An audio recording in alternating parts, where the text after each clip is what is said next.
ജീവിതം മടുത്തിട്ട് ആത്മഹത്യക്ക് ശ്രമിക്കുക അത് പറയുമ്പോൾ ഒരു അർത്ഥമുണ്ട് അല്ലേ? പക്ഷെ അതൊരു അസുഖമാണെങ്കിലോ? ഇതിൽ നമുക്ക് ഇടയ്ക്കിടയ്ക്ക് ആത്മഹത്യ ചെയ്യാനായിട്ട് അങ്ങോട്ട് തോന്നാണ്. അതുപോലെ തന്നെ സൂയിസൈഡ് ചെയ്യാനായിട്ട് ശ്രമിക്കുന്നുമുണ്ട്. ബന്ധുക്കൾ ഒന്നുമില്ലാതെ ജീവിക്കുന്നവർക്ക് ഒരു മകളുണ്ടായിരുന്നു. അവൾക്ക് ആ അമ്മനെ ഒരുപാട് ഇഷ്ടമാണ്. ലാസ്റ്റ് ആ അമ്മ മരിക്കുന്നു. അപ്പൊ ആ കുട്ടി അനുഭവിക്കേണ്ട വരുന്ന ചില പ്രയാസങ്ങൾ, അമ്മയില്ലാത്ത കുട്ടികൾ എത്രത്തോളം കഷ്ടപ്പെടുന്നുണ്ട്, അല്ലെങ്കിൽ തന്റെ കുടുംബത്തിൽ നിന്ന് സന്തോഷം കിട്ടിയില്ലെങ്കിൽ താൻ എത്രത്തോളം തളരും എന്നൊക്കെ ഈ ഒരു കഥയിൽ നമുക്ക് വ്യക്തമാക്കുന്നുണ്ട്. ഭയങ്കര സ്ലോ മൂവി ആണെങ്കിൽ ഇതിന്റെ കഥ ഞാൻ ഫാസ്റ്റ് ആക്കി പറഞ്ഞുതരാം. ഇമോഷണലി ഭയങ്കരമായിട്ട് ടച്ച് ചെയ്യുന്ന ഒരു മൂവിയാണ്. അപ്പൊ ഞാൻ ഇത് പറയുന്നതിന് മുമ്പായിട്ട് ലൈക്ക് ചെയ്യാനും കമന്റിന്റെ റേറ്റിംഗ് ഒന്ന് സ്ക്രോൾ ചെയ്ത് ഹൈപ്പ് ബട്ടൺ ക്ലിക്ക് ചെയ്യാനും മറക്കണ്ട. നമുക്ക് നേരെ അവരുടെ ജീവിതത്തിലേക്ക് പോകാം. അച്ഛൻ വേണു, അമ്മ ചിത്ര, മകള് ജാനകി. അവര് സന്തോഷത്തോടുകൂടി ജീവിക്കുന്ന ഒരു കുടുംബം എന്ന് പറയാൻ എനിക്ക് ആഗ്രഹമുണ്ട്. പക്ഷെ അവരുടെ വീട്ടിൽ സന്തോഷം എന്ന് പറഞ്ഞതേ ഉണ്ടായിരുന്നില്ല. അമ്മയായ ചിത്രക്ക് എപ്പോഴും ആത്മഹത്യ ചെയ്യണം എന്നുള്ള ഒരു ചിന്ത മാത്രമേ ഉണ്ടായിരുന്നുള്ളൂ. ജാനകി എന്ന് പറഞ്ഞ കുട്ടിക്ക് 8 വയസ്സുള്ളപ്പോ തന്നെ ഇവൾ ആത്മഹത്യക്ക് ശ്രമിച്ചിരുന്നു. ഒരു കാരണവും ഇല്ലാതെ മനസ്സിന് വിഷമം വരാം, എന്തെങ്കിലും ചെയ്ത് ആത്മഹത്യ ചെയ്യാം. ഇതാണ് ഈ അമ്മയുടെ സ്ഥിരം പരിപാടി. അതുകൊണ്ട് ഈ അച്ഛനും മകളും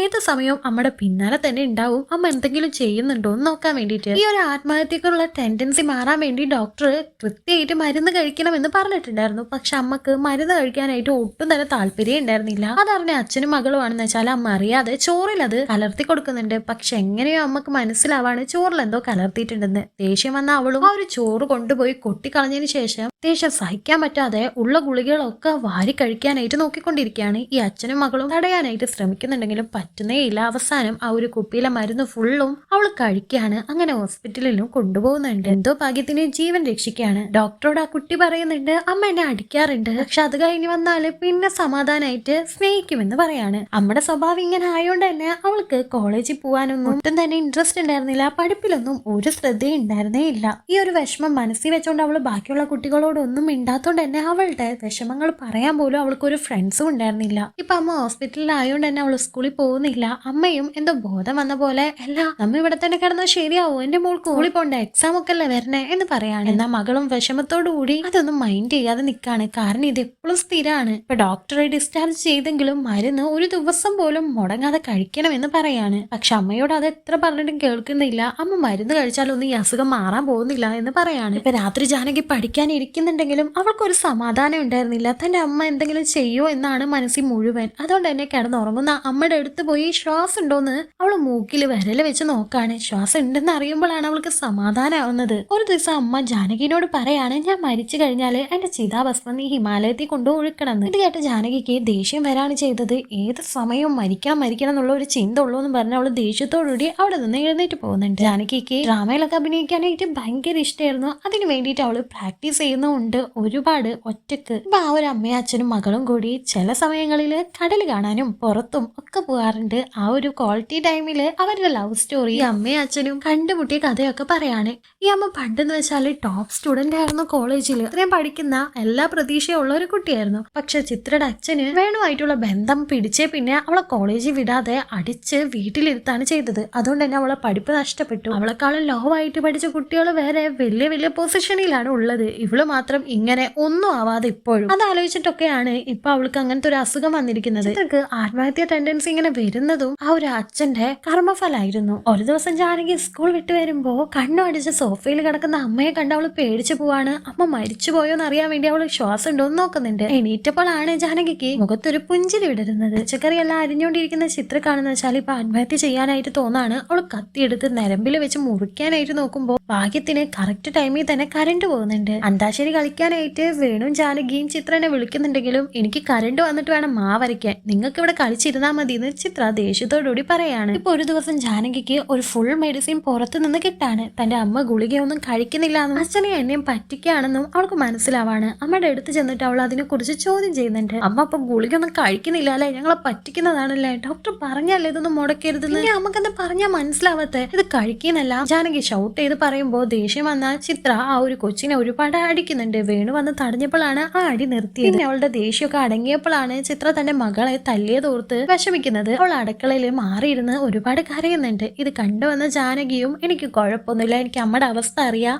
എനിക്ക് പ്രശ്നമൊന്നുമില്ല എന്ന് പറഞ്ഞ് കെട്ടിപ്പിടിക്കുകയാണ്. ആ ഒരു അമ്മയും കരഞ്ഞുകൊണ്ട് എനിക്ക് ദേഷ്യം വരുമ്പോ എന്റെ കൈ കൺട്രോൾ ചെയ്യാൻ പറ്റുന്നില്ല മോളെ, അതുകൊണ്ടാന്ന് പറയാണ്. ഈ ഒരു അവസ്ഥ അനുഭവിച്ചാൽ മാത്രമേ അറിയുള്ളൂ. ജാനകിയുടെ സ്കൂളിലെ പ്രോഗ്രാമിന്റെ ദിവസമായിരുന്നു ഇന്ന്. അവൾ ആ ഡ്രാമയിൽ അഭിനയിക്കാൻ നിൽക്കുന്ന സമയം പെസ്റ്റിസൈഡ് കുടിച്ചിട്ട് അവളുടെ അമ്മ വീട്ടിൽ ആത്മഹത്യക്ക് ശ്രമിക്കുകയാണ്. അച്ഛൻ വേഗം തന്നെ ചിത്രനെ ഹോസ്പിറ്റലിൽ എത്തിക്കുന്നുണ്ട്. ജാനകി ആ ഡ്രാമയിൽ അഭിനയിക്കാതെ തന്റെ അമ്മയുടെ വിവരം അറിഞ്ഞുകൊണ്ട് ഹോസ്പിറ്റലിലേക്ക് എത്താണ്. അവളുടെ ആഗ്രഹങ്ങൾ പോലും ഈ ഒരു അമ്മ ഇങ്ങനെ ചെയ്യുന്നത് കൊണ്ട് അവൾക്ക് ഉപേക്ഷിക്കേണ്ടി വരാണ്. ഇപ്രാവശ്യം അവൾ പെസ്റ്റിസൈഡ് കുടിച്ചപ്പോ ഒരുപാട് കുടിച്ചിട്ടുണ്ടെന്നും അതുകൊണ്ട് ജീവൻ രക്ഷിക്കാൻ പറ്റില്ല എന്നും ഡോക്ടർ പറയാണ്. അവസാനം അമ്മ അങ്ങനെ മരിക്കുന്നുണ്ട്. അമ്മ ആഗ്രഹിച്ച പോലെ തന്നെ അമ്മ മരിച്ചു പോവാണ്. ഇപ്പൊ ചടങ്ങുകളെല്ലാം നടത്താൻ വേണ്ടിയിട്ടും ബോഡിയും കൊണ്ട് ചിത്രയുടെ സ്വന്തം വീട്ടിലേക്കാണ് വരുന്നത്. അവിടെ ഒരുപാട് ബന്ധുക്കൾ ഈ മരണ വാർത്ത അറിഞ്ഞ് കൂടിയിട്ടുണ്ടായിരുന്നു. ജാനകിയുടെ മുത്തശ്ശൻ, അതായത് ചിത്രയുടെ അച്ഛൻ ആരെയോ ഒക്കെ ഫോൺ ചെയ്തിട്ട് എന്റെ മകൾ വിളിച്ച വിവരം അറിയിക്കുന്നുണ്ട്. കരയുന്ന പോലെയൊക്കെ അഭിനയിക്കാണ്. ഫോൺ ചെയ്ത് കഴിഞ്ഞാല് ആ ഒരു കരച്ചിൽ നിൽക്കുന്നുണ്ട്. അതിൽ തന്നെ ചിത്രയുടെ അച്ഛൻ എത്ര ക്രൂര മനസ്സുള്ള ആളാണെന്ന് വ്യക്തമാവും. ചിത്ര ഇങ്ങനെ ആവാനുള്ള ഒരേ ഒരു കാരണം അവളുടെ അച്ഛനായിരുന്നു. പക്ഷെ വീട്ടിലുള്ളവരെല്ലാവരും കുറ്റം പറയുന്നത് വേണുവിനെയും മോളായ ജാനകിനെയാണ്. അവര് സമാധാനം കൊടുക്കാത്തോണ്ടാണ് ചിത്ര ആത്മഹത്യ ചെയ്തതെന്നാണ് അവിടെ ഉള്ളവരൊക്കെ പറയുന്നത്. കല്യാണത്തിന് ശേഷം തിരിച്ച് ആ വീട്ടിലേക്ക് വന്നിട്ടില്ലല്ലോ. ആ ഒരു അച്ഛൻ ചെയ്ത ക്രൂരത കൊണ്ടാണ് ചിത്ര ഇങ്ങനെ മാറിയതെന്ന് അവർക്കറിയില്ലായിരുന്നു.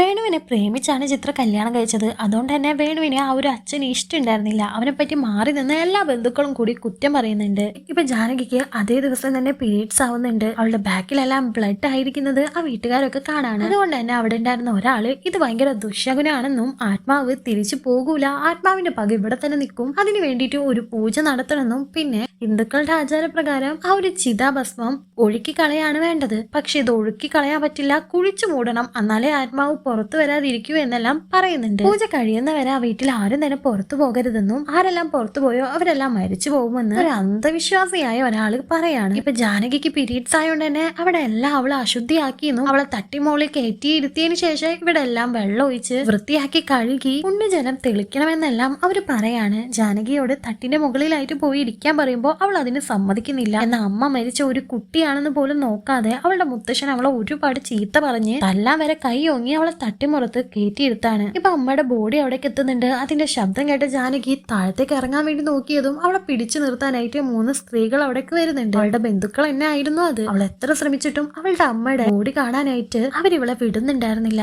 എന്റെ അമ്മനെ എനിക്ക് ഇപ്പോഴേ കാണാൻ പറ്റൂ, ഇനി എന്റെ അമ്മനെ എനിക്ക് കാണാൻ പറ്റില്ല, പ്ലീസ് എന്നെ വിടുന്ന് പറഞ്ഞ് അവൾ കരയുന്നുണ്ട്. പക്ഷെ ആ ദയയില്ലാത്ത ജന്തുക്കള് അവളെ വിടാതെ പിടിച്ചു നിർത്താണ്. ആ ഒരു തട്ടിമുറത്ത് ഇരുന്നുകൊണ്ട് തന്നെ തന്റെ അമ്മയുടെ ശവശരീരം എരിഞ്ഞ് പുകയായി പോകുന്നത് അവള് കാണുന്നുണ്ട്. അത് കണ്ട് അവള് വിഷമിക്കുകയാണ്. തന്റെ അമ്മയെ അവസാനമായിട്ട് ഒരു നോക്ക് കാണാൻ പോലും ആ ജന്തുക്കൾ അവളെ സമ്മതിച്ചില്ല. വേണു ആ സമയത്ത് തന്റെ മകളെ വിളിച്ചു കൊണ്ടുവരാനായിട്ട് പോകുന്നുണ്ടെങ്കിലും ആ വീട്ടിലുള്ള എല്ലാ ബന്ധുക്കളും കൂടി വേണുവിനെ വളഞ്ഞ് അവനെ ഒരു അടി നീങ്ങാൻ പറ്റാത്ത വിധത്തിലാക്കാണ്. വേണു ഒരാളായി നിന്ന് ആ വീട്ടിൽ ഒന്നും തന്നെ ചെയ്യാൻ പറ്റില്ലായിരുന്നു. ഒരു മരുമകൻ എന്നുള്ള വിലയും വേണുവിന് അവിടെ ആരും കൊടുത്തിരുന്നുമില്ല. ഇപ്പൊ പൂജ കഴിഞ്ഞ് മാത്രമേ അവർക്ക് തിരിച്ചു പോകാൻ പറ്റൂ. അതുകൊണ്ട് വേണു തന്റെ മകളോട് പൂജ കഴിഞ്ഞു കഴിഞ്ഞാല് പിറ്റേ ദിവസം വെളുപ്പിന് തന്നെ നമുക്ക് നമ്മളുടെ വീട്ടിലേക്ക് പോകാമെന്ന് പറയാണ്. അവൾ ഇപ്പോഴും ഈ 2 ദിവസമായിട്ട് തട്ടിമ്പുറത്ത് തന്നെയാണ് ഇരിക്കുന്നത്. അന്ന് വൈകുന്നേരം പൂജ നടക്കാണ്. അതിന്റെ ശബ്ദങ്ങളെല്ലാം ജാനകി ആ തട്ടിമ്പുറത്തിരുന്ന് കേൾക്കുന്നുണ്ടായിരുന്നു. അവള് പുറത്തിറങ്ങിയിട്ടുണ്ടെങ്കിൽ ഈ ആത്മാവ് വന്ന് അവരെ കൊന്നു കളയുന്നതാണ് അവരുടെ വിചാരം. ഇപ്പൊ ഒരു ആന്റി തട്ടിമ്പുറത്തേക്ക് വന്നിട്ട് ജാനകിനോട് പറയാണ്, മോൾക്ക് യൂറിൻ പാസ് ചെയ്യണമെന്ന് തോന്നിയിട്ടുണ്ടെങ്കിൽ അവിടെ ഒരു പാത്രം വെച്ചിട്ടുണ്ട്, അവിടെ പാസ് ചെയ്തോളാം. പീരീഡ്സ് ആയിരിക്കുന്ന ഒരു കുട്ടിയോട് പറയുന്ന വർത്താനാണത്. സിറ്റിയിലാണ് അവള് വളർന്നുകൊണ്ട് തന്നെ അവൾക്ക് തുണി വെക്കാനൊന്നും അറിയില്ലായിരുന്നു. അവള് പാഡാണ് യൂസ് ചെയ്തിരുന്നത്. എന്നാ വീട്ടിലുള്ളവര് ആ ഒരു ഇതിന് പോലും വിലക്ക് കൽപ്പിച്ച് തുണി യൂസ് ചെയ്താൽ മതി, പാഡ് വേണ്ടാന്ന് പറഞ്ഞാൽ തുണി അവിടെ വെച്ചിട്ട് പോവാണ്. അവൾക്ക് അതെങ്ങനെ എടുക്കണം എന്ന് പോലും അറിയില്ലായിരുന്നു. അതുകൊണ്ട് അവള് കാലിലൂടെ ഒളിച്ചിറങ്ങുന്ന ബ്ലഡ് തുണി വെച്ച് ഒപ്പി ഒപ്പി എടുത്തോണ്ടിരിക്കുകയാണ്. അത്രക്കും സഹി കെട്ട ഒരു അവസ്ഥയിലാണ് അവൾ അന്നത്തെ രാത്രി അവിടെ ഇരിക്കുന്നത്. എന്നാൽ ആചാരം എന്ന് പറയുന്ന ഈ ആൾക്കാര് എല്ലാവരും കൂടിയിരുന്ന് മദ്യമിക്കുന്നുണ്ട്. അത് കണ്ട വേണുവും അപ്പൊ ഇതിനൊന്നും ഒരു ആചാരവും ചടങ്ങൊന്നും ഇല്ലാലേ, ഇതൊന്നും ഒരു പ്രശ്നമില്ലാലേ എന്ന് പറയാണ്. അവർക്ക് ആർക്കും ഒരു വിഷമം ഉണ്ടായിരുന്നില്ല. നെഞ്ചും കുടം കത്തിത്തീരാനായിട്ട് സമയം എടുക്കുന്നൊക്കെ അവര് ക്രൂരമായി പറഞ്ഞോണ്ടേ ഇരിക്കുകയാണ്. ഇപ്പൊ തന്റെ അച്ഛനായ വേണുവിനോട് ജാനകി പറയാണ്, അമ്മക്ക് ഇതൊന്നല്ല വേണ്ടത്, അമ്മയുടെ ചിതാഭസ്മം കുഴിച്ചിടല്ല, ഹിമാലയത്തിൽ ഒഴുക്കണമെന്ന് അമ്മ എന്നോട് പറഞ്ഞിട്ടുണ്ട്, നമുക്കൊന്നും ചെയ്യാൻ പറ്റൂലല്ലേ അച്ഛാന്ന് ചോദിക്കുകയാണ്. അവനും ഒന്നും ചെയ്യാൻ പറ്റൂല, അവര് പറയുന്നത് ഇവിടെ നടക്കൂ എന്ന് പറയാണ്. പൂജ നടക്കുന്ന സമയത്ത് ജാനകിക്ക് അവളുടെ കൺട്രോൾ നഷ്ടപ്പെടാണ്. അവിടുത്തെ ആ ഒരു ശബ്ദവും ഒലിച്ചിറങ്ങുന്ന ബ്ലഡും എല്ലാം കൊണ്ട് അസ്വസ്ഥത തോന്നി അവളാന്ന് വെച്ചാല് ആ തട്ടിപ്പുറത്തുനിന്ന് ഇറങ്ങി താഴേക്ക് വരുന്നുണ്ട്. ഇത് കണ്ട അവളുടെ ബന്ധുക്കൾ എല്ലാവരും ഈ കുട്ടി എന്നാണ് ഇവിടെ താഴേക്ക് വന്നേക്കണേ, നിങ്ങളോടല്ല ശ്രദ്ധിക്കാൻ പറഞ്ഞേന്നൊക്കെ പറഞ്ഞ് ആ കുട്ടിയെ പിടിച്ച് തട്ടിമ്പുറത്ത് തന്നെ കയറ്റാനായിട്ട് ശ്രമിക്കുന്നുണ്ട്. അവളന്ന് അവിടെ നിന്ന് ഒരു അടി അനങ്ങുന്നുണ്ടായിരുന്നില്ല. അവളുടെ കാലിലൂടെ ബ്ലഡ് എല്ലാം ഒലിച്ചിറങ്ങാണ്. അവൾ ആ തുണി വെച്ച് അത് ഒപ്പുന്നുണ്ട്. ഈ തുണി കണ്ട് കൂട്ടത്തിലുള്ള ആൾക്കാര് ഓഹ് അസ്ത്രീലം, എന്ത് വൃത്തിയാണ് ഈ കുട്ടി കാണിക്കുന്നത് എന്ന് പറയാണ്. ഈ ശബ്ദങ്ങളെല്ലാം കേട്ട് വന്ന വേണുവാന്ന് വെച്ചാൽ എന്റെ മകളെ തൊട്ടു പോകരുതെന്ന് പറഞ്ഞ് തല്ലുണ്ടാക്കുന്നുണ്ട്. പക്ഷെ അവനെ പിടിച്ചു വെക്കാനും അവിടെ ആൾക്കാരുണ്ടായിരുന്നു. ഇപ്പൊ ജാനകിനെ പിടിച്ചു കൊണ്ടുപോകാനായിട്ട് മുത്തശ്ശനും വേറൊരാളും കൂടി ശ്രമിക്കുന്നുണ്ടെങ്കിലും അവരെ തള്ളിയിട്ടുകൊണ്ട് ജാനകി മുന്നിലേക്ക് പോയി അവളുടെ കയ്യിലുള്ള ആ ബ്ലഡ് പുരണ്ട തുണി പൂജ ചെയ്യാനായി കത്തിച്ചു വെച്ച തീയിലായി എരിച്ചിട്ട് തന്റെ അമ്മയുടെ ചിതാഭസ്മം എടുത്ത് അച്ഛനെയും കൂട്ടിക്കൊണ്ട് അവളുടെ വീട്ടിലേക്ക് വരാണ്. എന്നിട്ട് അമ്മയുടെ ആഗ്രഹം പോലെ തന്നെ ഹിമാലയെ കൊണ്ടുപോയി ആ ഒരു ചിതാഭസ്മം അവര് ഒഴുക്കി കളയുന്നുണ്ട്. എനിക്ക് ഈ ഒരു മൂവി കണ്ടപ്പോ ഫസ്റ്റ് ഒക്കെ ഭയങ്കര സ്ലോ ആയി തോന്നിയെങ്കിലും ലാസ്റ്റ് ഭാഗമായപ്പോ ചിത്രയുടെ വീട്ടുകാരോട് തോന്നിയ ആ ഒരു വെറുപ്പ്, ദേഷ്യം അത് പറഞ്ഞറിയിക്കാനേ പറ്റൂല. എസ്പെഷ്യലി ജാനകിയുടെ മുത്തശ്ശനോട്. ഒരു വൃത്തികെട്ട ക്യാരക്ടറുള്ള ഒരാളാണ്. തന്റെ മകൾ അങ്ങനെ ആവാനുള്ള കാരണേ അയാളാണ്. നമ്മ വേണ്ട സ്ഥലത്ത് വേണ്ട പോലെ പ്രതികരിച്ചിട്ടുണ്ടെങ്കിൽ എല്ലാവരുടെ വായ അടയ്ക്കാൻ പറ്റുന്നതേ ഉള്ളൂ. ജാനകി എടുത്ത ആ ഒരു തീരുമാനം കൊണ്ടാണ് അവളുടെ അമ്മയുടെ ആഗ്രഹം അവൾക്ക് സാധിച്ചു കൊടുക്കാനായിട്ട് പറ്റിയത്. പക്ഷെ അവളുടെ അമ്മ ഒരു തീരുമാനം എടുത്തിരുന്നെങ്കിൽ ജാനകിയും സന്തോഷത്തോടുകൂടി തന്നെ ജീവിച്ചേനെ. ആ ഒരു മരുന്ന് കൃത്യമായി കഴിച്ചിരുന്നെങ്കിൽ അവൾ അസുഖം മാറിയേനെ. ജാനകിക്ക് അവളുടെ അമ്മനെ കിട്ടിയേനെ. എന്തായാലും നഷ്ടപ്പെട്ടതിനെ കുറിച്ച് പറഞ്ഞിട്ട് കാര്യമില്ല, ഇതൊരു മൂവിയാണ്. അപ്പോൾ നിങ്ങൾക്ക് ഈ മൂവി ഇഷ്ടപ്പെട്ടിട്ടുണ്ടെങ്കിൽ ലൈക്ക് ചെയ്യുക, റൈറ്റിലേക്ക് സ്ക്രോൾ ചെയ്തിട്ട് ഹൈപ്പ് ബട്ടൺ ക്ലിക്ക് ചെയ്യുക. Thank you.